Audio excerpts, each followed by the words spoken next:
Le foie gras, un mets d'exception réservé à l'élite. Symbole ultime du luxe et du raffinement. Il a longtemps orné les tables dorées des rois français, des ducs italiens et des magnats européens. Une simple tranche, dorée à la poêle, posée sur une assiette en porcelaine fine, peut faire grimper la note d'un repas à plusieurs centaines d'euros. Son goût, une texture onctueuse, un parfum délicat, une explosion de richesse fondant sur la langue.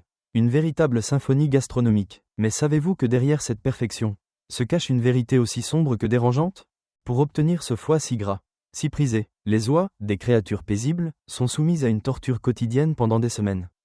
Chaque jour, à plusieurs reprises, on leur enfonce un long tube dans la gorge pour y injecter de la nourriture de force. Cette méthode, appelée le gavage, fait gonfler leur foie jusqu'à 10 fois sa taille normale, causant douleur, souffrance, parfois même la mort. Le foie gras, ce mets raffiné, est né de la douleur et du désespoir. Aujourd'hui, plusieurs pays comme le Royaume-Uni, l'Allemagne ou l'Argentine ont interdit sa production ou sa vente pour des raisons éthiques.